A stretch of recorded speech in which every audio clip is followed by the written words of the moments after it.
if I'm really desperate to have brown hair, I will just get a wig. Will you wear wigs? Maybe. When will you wear wigs?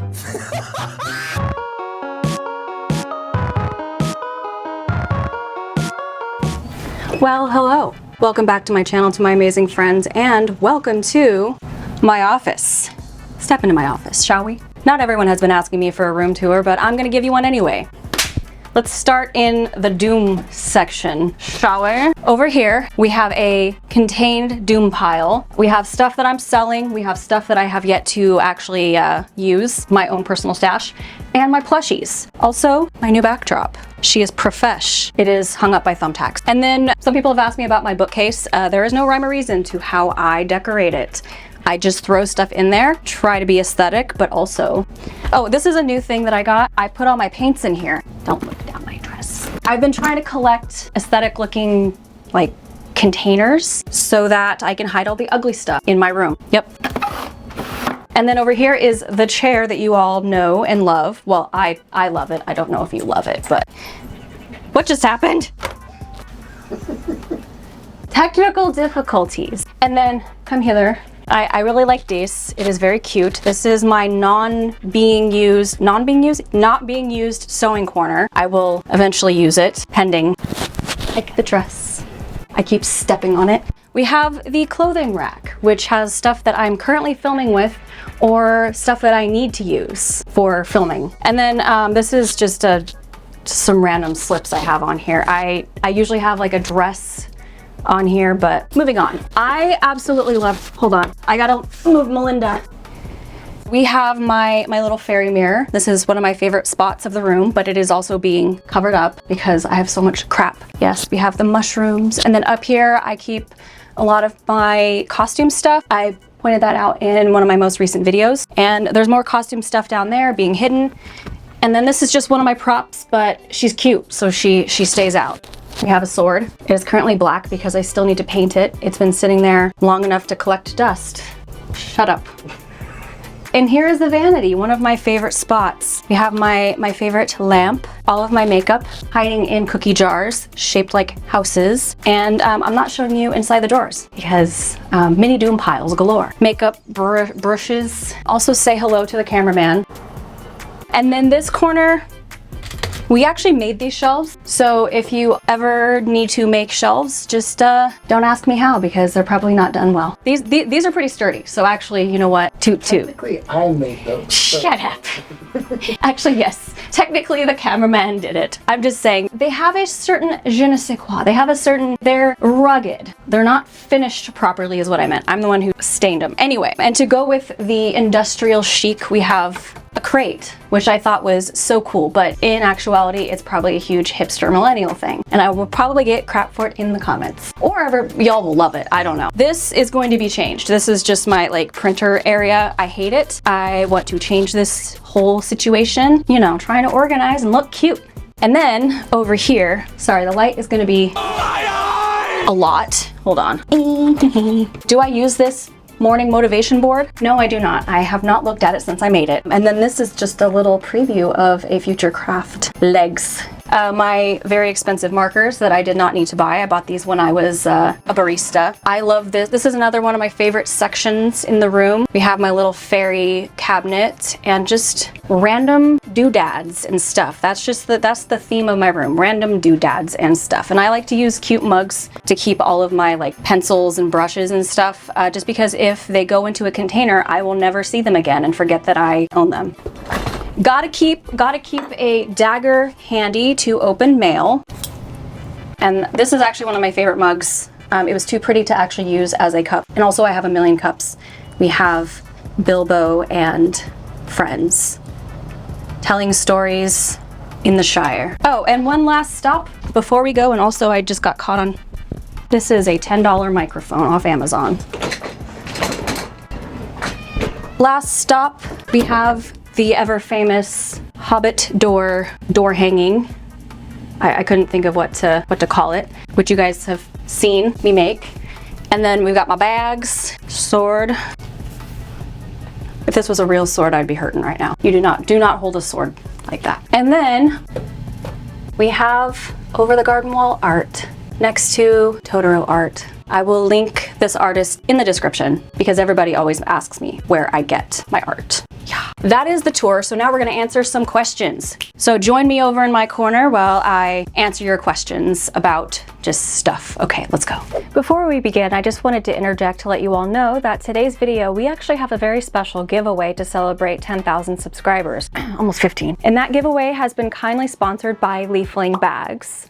Many of you expressed how much you love the leaf bags that I've featured in a bunch of my videos, and I'm fortunate enough that Leafling Bags is actually one of my friends on Instagram. So she offered to do a giveaway with me to celebrate this milestone in subscribers. So stay tuned. Near the end of the video, I'm gonna let you guys know how you can enter. The prize is going to be an online gift voucher in the amount of 100 euros, which you can use on anything on the website. Now back to our regular scheduled programming. Are you guys proud of me?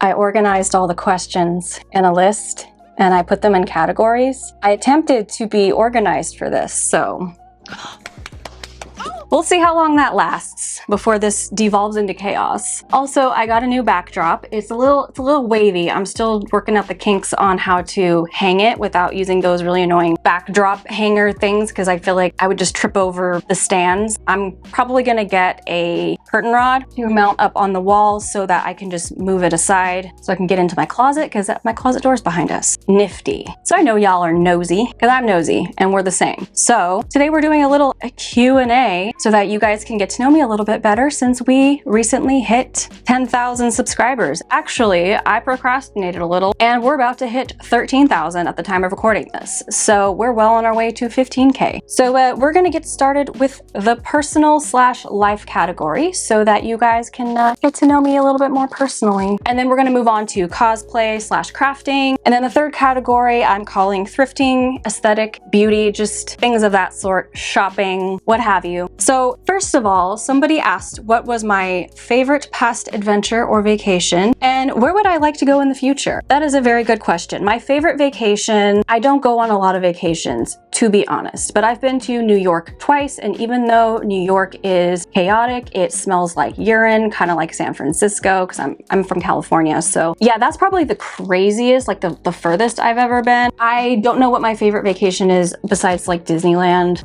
I'm basic. I do need to get out more. So where would I like to go? I would love to go to Scotland. I would wear beautiful gowns and go to castles, take pictures, see the green area. Because I'm from California. This time on, everything is dead. Everything is flammable and there is smoke everywhere. So I would actually like to go somewhere where it is green. Second would be New Zealand, and we all know why. I would love to go to a fantasy ball like in Scotland. I know they exist now because of TikTok. Like run fairs and fantasy balls are blowing up. So all of those things. I know I just mentioned a bunch of things in one go, but that's how I work. I have ideas, man. Next question. How old are you? Old enough. How did you meet? I'm just kidding. I am 30, turning 31. I'm not really like one of those people that doesn't tell people their ages. How to make friends as an adult? Wonderful question. And if anyone has figured that out, please get back to me because I am also wondering that. My best advice for you is the internet, which is also the worst advice, but it is where I've had the most success. I met Sarah online and then we found out that we were local. We were like on each other's For You page. And then when we found out we were both in the same town, we were like, hey, let's hang out. And then now we hang out all the time. So yeah, but also don't get stalked, don't get catfished, and don't get kidnapped. How did I meet my husband? He acts like it's the most interesting story in the world. I think it's rather boring. It's how, you know, people usually meet through mutual friends. He is not from Sacramento. He's from Orange County, which if you don't know geography of California, Sacramento and Orange County are about an 8-ish hour drive from each other. So we had a mutual friend in Sacramento. He came up for a trip with another friend, one of which is from Scotland. So we have friends in Scotland, and they were doing their touristy stuff in San Francisco, and they stopped off at our mutual friend's house to stay the night on their way back. So that is how I know him. I got invited over to hang out. We exchanged numbers, and then yeah, the rest is history. We just kept texting, talking, started dating long distance, and eventually he moved up here because it's cheaper to live here than SoCal, even though it's still pretty expensive because it's California. We got married, And yeah, that's been, let's see, we met in 2015. So we met almost 8 years ago. When is your birthday? Someone is asking, and what would be the best present? That is very sweet of you to ask me what I would like as a present. I don't usually, I think I've mentioned this before, I'm not like a big birthday person. And I also don't usually share my birthday online because of identity things. Identity theft is not a joke, Jim. I know some people do, but I'm very paranoid. But I will say my birthday is in the beginning of September. So that's when I'm turning 31. And also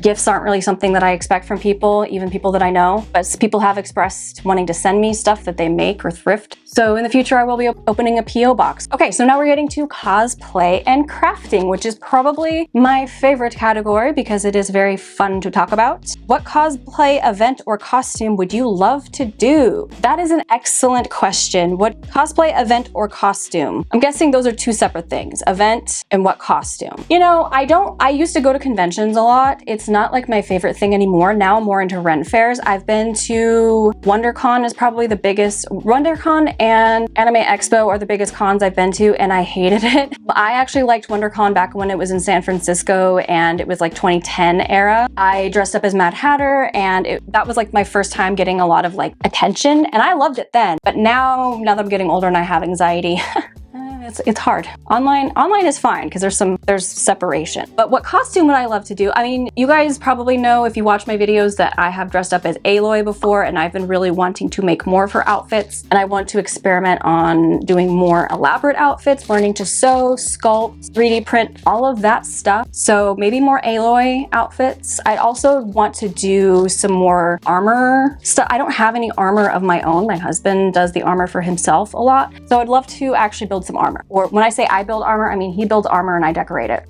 with Warbla sculpting and clay foam and make something elaborate and cool. I also kind of want to get into, actually that might be encroaching on another question, so I'll move on. What event? Again, I don't know. I would love to, like I said earlier, I would love to do a ball instead of an actual like convention. So if it's something that's other than a fair. I've done galas at anime conventions and they felt like sad nerd prom, and they were just in like a rec room. I mean, like an actual castle would be fun, where it actually feels like I am been transported to a fantasy world.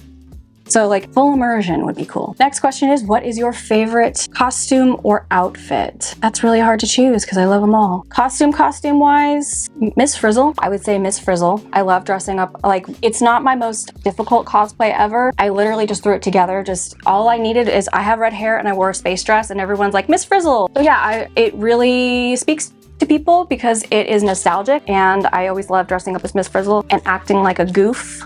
Oh, and I'm gonna circle back to the previous question. I actually want to make a medieval Miss Frizzle, so that is on my list of things that I'm currently working on. Yeah. Next question is, do you have a big dream project in mind to hopefully do one day that's a little daunting, but also exciting? Yes, anything to do with sewing, because as you guys know, that is huge, like immensely daunting to me. I know there's tons of people that can do it. In fact, a lot of people that watch this channel know how to sew and are great at sewing. Me, since it's a brand new skill, it intimidates me because I know it can all go wrong, and I don't like failing at stuff, which is why it's very difficult for me to try new things because I'm very hard on myself. I have a sewing machine. I have plans, like concrete plans to start doing it, but I would really love to learn how to make corsets and gowns because, you know, I love these gowns, Selkie and Fanciful Doll, but they're so expensive. So it would be really amazing if I could learn to make my own, and then that would make it more special if it was a one-of-a-kind piece. Another thing that I really want to do is my very first elaborate cosplay I ever made was the Mad Hatter, I believe the 2010 Alice in Wonderland. I saw a TikTok or a reel about this like avant-garde femme Mad Hatter costume that someone made, and that's always been something in my mind that I've wanted to do. So I have an idea for a future video where I will get out my old Mad Hatter cosplay. One, improve it, and two, maybe even feminize it, like maybe make like a corset coat and a skirt and improve the hat or something. I don't know. It's just like an idea in my noggin right now. That is something that I would love to do. But for After that, I will need to learn how to sew if I want to do it properly, because literally that cosplay is held together with a lot of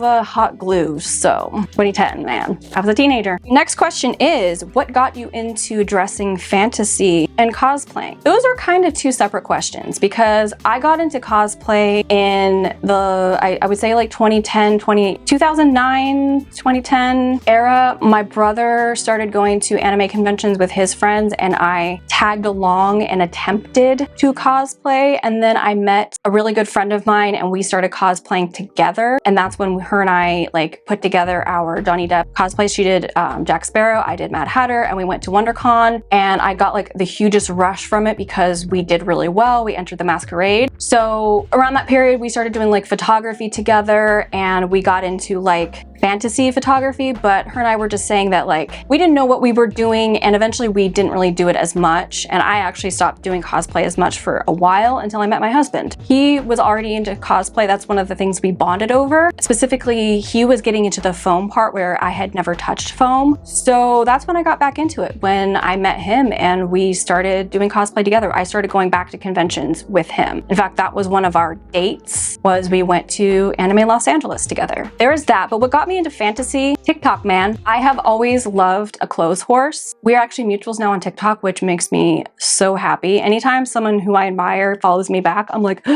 like Alice and Tabitha followed me back on Instagram, and I legit was like, did she do that on accident? Did she mean to follow me? I've actually been inspired by her since like the Lookbook.new days, before she did more fantasy stuff. I just loved her style. We were both into twee. We both dye our hair red. So I feel like her and I have both kind of like gone in the similar direction together, or maybe I just followed her. Everyone's like, oh, you're a Rachel Maxey clone. And I'm like, no, I am a Is her name Rachel as well?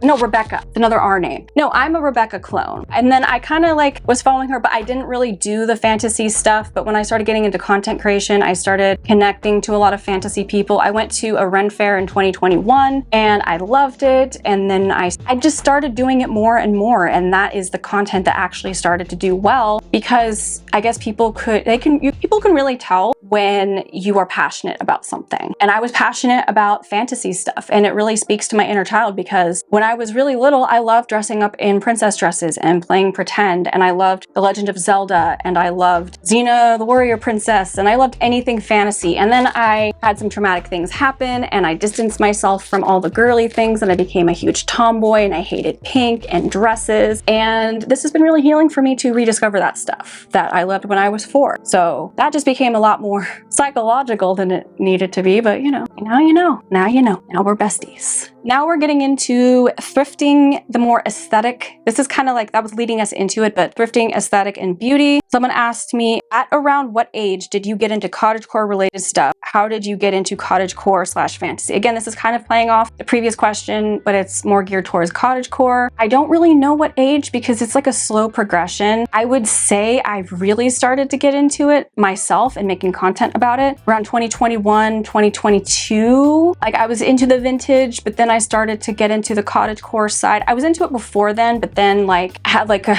quarter life crisis, or whatever you want to call it, when you're about to turn 30 or 29, 28. I don't know. I got into more modern, trendy stuff, and then I came back to Cottage Core, and now I'm in it, man.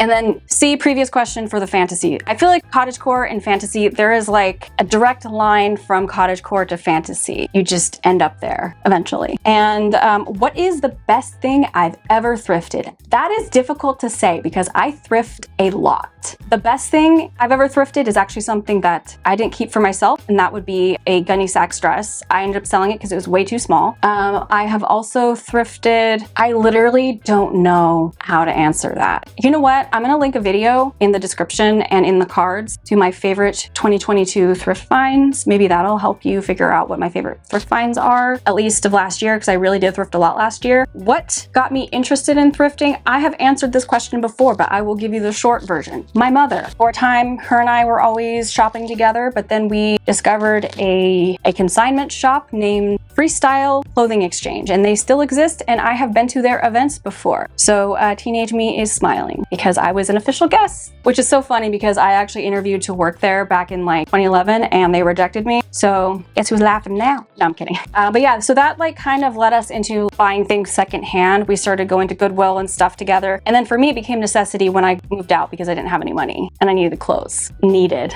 Next question. Will you ever change your hair color? Probably not. If so, what color? I will answer that though. I know you're thinking that is contradictory. I will probably stay some shade of red or copper. I might go lighter or darker. I might do ombre. I was also thinking about doing ombre into another color, like maybe a rose gold. That would be cool. But for the most part, I feel the most myself when I'm some sort of redhead. So that will probably stay the same. I might at some time wake up like, oh my God, I wish I was a brunette, but I've been brunette and I didn't feel myself. So I'll just remind myself of that time. If I'm really desperate to have brown hair, I will just get a wig. Will you wear wigs? Maybe. Because I know the moment I dye my hair a different color, I will regret. And if you're wondering what hair dye I use, video. Any tips and tricks for first-time fair attendees? Yes, I actually want to make a full video on this, but I will give you a brief list of tips and tricks. Number one, bring cash, because a lot of vendors prefer it. Even if they take card or Venmo, cash is better. Usually they don't charge you tax, they just do it under the table. Also for parking and for food. Second, bring snacks. A lot of times they will not allow you to bring outside food or beverage inside, but at least keep them in your car in a cooler or a backpack because the lines can get long at the food vendors. And if you're like me and you are hypoglycemic or you get really hangry, being able to go out to your car and get a quick snackaroonie is very beneficial for you and your party. Third, obviously wear comfortable shoes.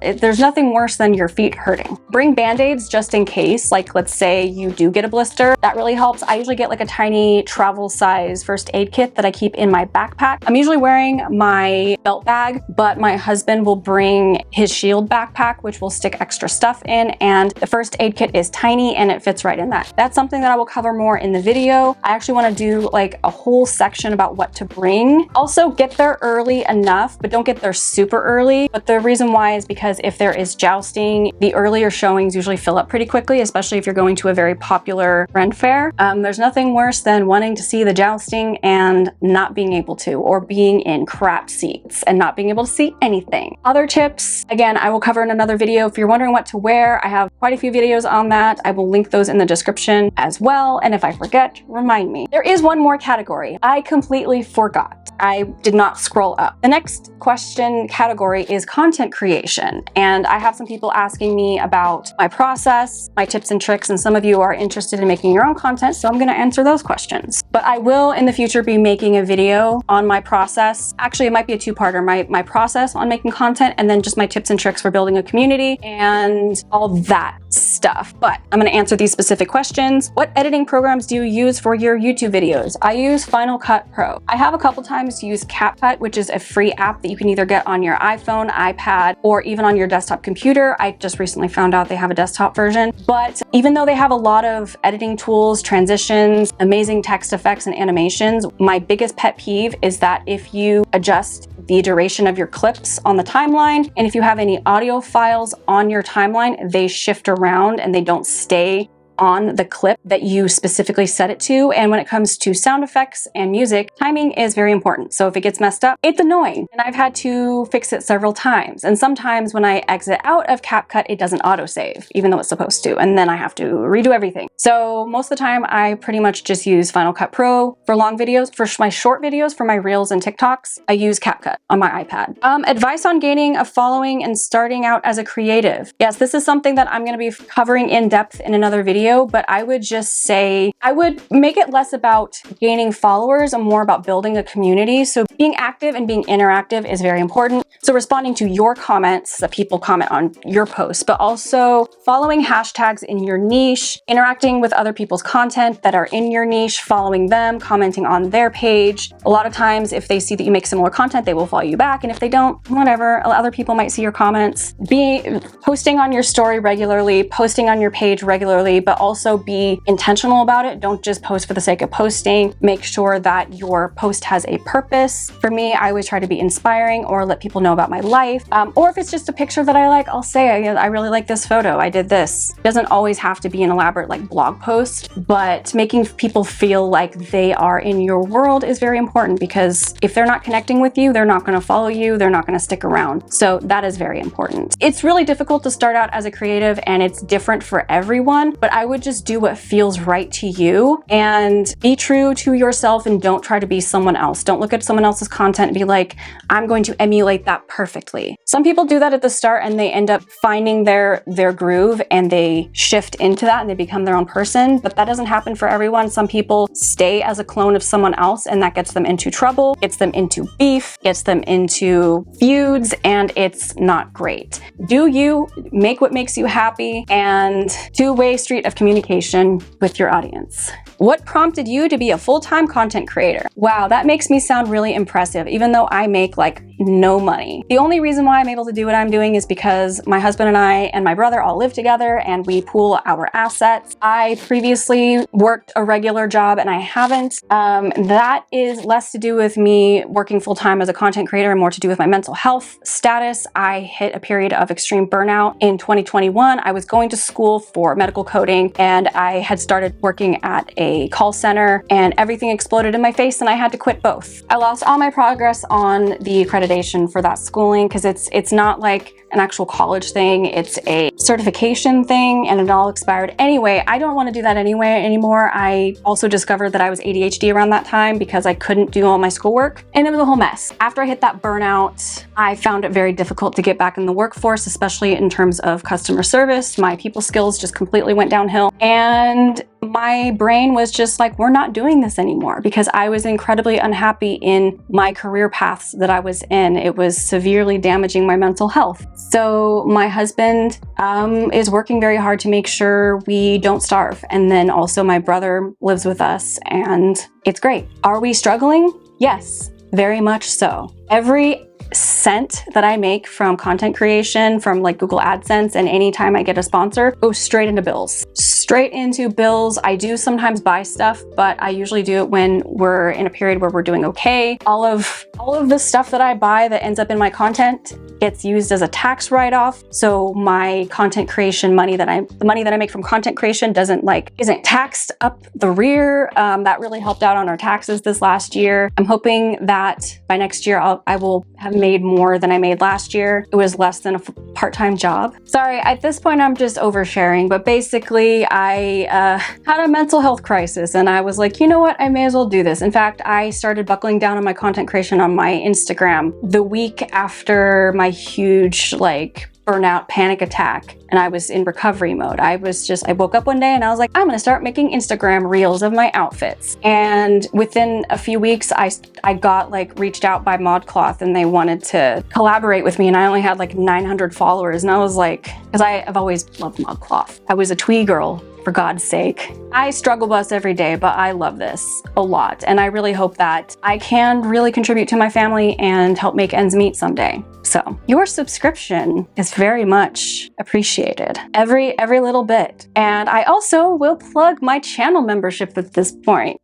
It's only $4.99, and you get access to our exclusive emojis. And also I post on the community tab sneak peeks sometimes. Basically, you're just supporting me and making sure that I continue doing this. Anyways, moving on. Very last question of this category and of this in general. Do you ever get feelings of imposter syndrome? If so, how do you overcome them? You know, I hadn't really thought about it in a really long time. I kind of forgot what imposter syndrome meant, but I would say yes, I struggle with it a lot in a lot of different aspects.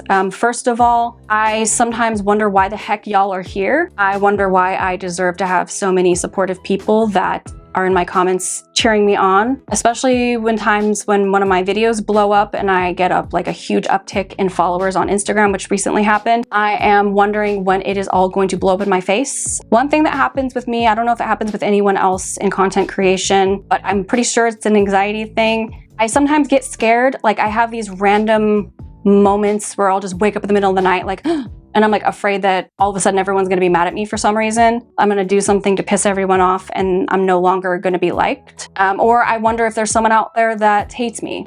So yeah, I struggle with that a lot. How I cope with it, I don't think it's ever something you can fully overcome. I doubt there's any content creator of any size that hasn't struggled with it. Like even people with over 1 million subs, a few million, they probably still struggle with that as well. I would say I just focus on the creation process. I focus on the feelings of being proud of what I'm making, just loving my own, like I make content that I myself love. So I just try to focus on that. I try to forget all of the stuff, like especially when my video blew up on Instagram, I cut myself off from reading my Instagram comments for a while, unless it was one of my newer pieces. But when it came to the viral video, like I don't even read the comments on there anymore because I was getting bombarded with a lot of negative comments from assholes. But I also remind myself that statistically speaking, the more comments you get, the more likely you're going to get hate comments. So they are inevitable. I just try to be appreciative of where I'm at right now because like I said, like when I first started, I had less than 1,000 followers. It took me a lot to get to that 1,000 followers, and I just kind of have to take a moment back and really see where I came from. But yeah, I'm always gonna struggle with it. Honestly, I am. And I think that someday I'm not. Someday I'm gonna be at the level of like Rachel Maxey or Allison Tabitha or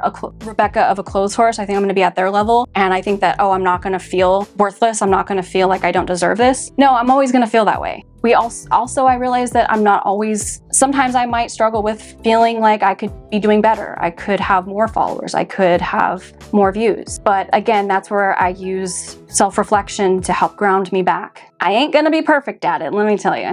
So my best advice is just make what makes you happy. Just try to focus on that. Don't listen to the haters unless they have valid critique. But oftentimes if they have valid critique, you can tell it's not hate. It's just people giving you suggestions, which I always love that. And that's why I don't edit out the moments where I make errors in information. It does help boost my engagement when y'all correct me. But also I don't want to come off as a know-it-all, and I don't want people to think that I don't know, I don't want to come off as pompous, and I want you guys to know that I'm not perfect. And I know I have some younger people that watch me. I mean, I know I have a lot of people are in my age group or older that watch me, but there are a few that are younger than me, and I want to desperately be a good example for people. So yeah, that is the last question. I really hope you guys enjoyed this. I really hope that for my advice questions, it helped in some way, or that you feel a little bit like you know me a little bit better. I know, you want to hear about that giveaway. So let me explain how this is going to work. Obviously, I'm going to say like and subscribe, and also make sure you go and subscribe to Leafling Bags. She also has a YouTube channel. Now, to actually secure your entry, what you're going to do is go down to the description of this video and click on the Google form. The purpose of the Google form is so that I can securely collect your name and email address. The email address that you use will be the one that I use to contact you to let you know if you have won, and also where I will be sending the e-gift card. You'll notice on the form it'll ask you if you commented on today's video and also your YouTube name, and it's also going to ask you which item you want the most from Leafling Bags. Obviously, you don't have to actually buy the item that you choose once you get the gift card, but I'm nosy. What about the comment, you ask? The comment that you're going to be leaving down below in order to let me know that you're entering is also what you would like to buy from Leafling Bags with the gift voucher. So that will go both in the Google form and in your comment. So if you're confused, the order of operation is first visit leaflingbags.net, which will be linked in the description. Maybe do a little browse, see what you would like, and then go to the comments and let me know what you would like from Leafling Bags if you were to win. Next, you're going to go to the Google form and just fill everything in. If you have a Google address already signed into your browser, it's going to autofill it, but if not, enter your address in, click yes, no, maybe on if you commented, enter what you would like, and then just make sure you put your name as it's read on YouTube. That way the comment and the entry form will match up. Once the giveaway ends, I'm just going to go through the responses on Google Forms and choose a random winner and email whoever won. This giveaway is going to run for 7 days from the day that I published this video. So depending on what day I finally get this done, that is when the giveaway will start. Check the description for specifics on that, because I'm trying to get this out on Thursday. So yeah, 7 days from the day that this is published, she ends. All the entries should be in. I will choose randomly and then email the person who won. So keep an eye out for that. All the little details and legal stuff will be in the description. I'm not gonna ramble on about it. I'm gonna take it back over to Outro Scotty and she's gonna take it from here. Okay, bye. If you are not yet subscribed, be sure to hit the subscribe button because I would really love to have you along on this journey. Also, make sure you hit the like button. Any amount of engagement I get with this video helps push my content out into the algorithm void. I really appreciate that. And yeah, more crafting videos to come. Hopefully I'll get back into making thrift videos, but I don't know when that's gonna be because I'm trying to save money. Also, Poppy, come here. Come say hello to the people. It's the Poppy Cam. It's the Poppy Cam. If you don't subscribe for me, at least subscribe for Poppy. She's in my content a lot. She is our mascot. Yes. I'm also going to take a moment to hand out some thank yous to people. Thank you to my Instagram members, Julia and Jessica. And also thank you to my 2 channel members, also Jessica and another Jessica. All J names, which I think is pretty funny. I also would like to thank, and I'm sorry, I don't remember your name. I just know that your Instagram name is I'm into Cottage Core now with underscores, for sending me my very first Lennox Spice Village item. She found it at a thrift store and asked to send it to me. I am so excited because, as many of you know, I have been looking for Lennox Spice Village items to decorate my kitchen with. They are incredibly expensive and hard to find, so I'm incredibly grateful that I have my first piece, and I love it so much. Thank you so much. It lives on my kitchen table, and I do put napkins in it, so it is going to get some use. Even though it is a collector's item, I'm still going to use it. So that concludes my thanks for this time, but of course in the future, if we ever do another Q&A, another sit-down chatty video, I will try to remember so that I can properly thank you guys for supporting me. Hope you had fun, and I will see you in the next one. Bye-bye. Boop.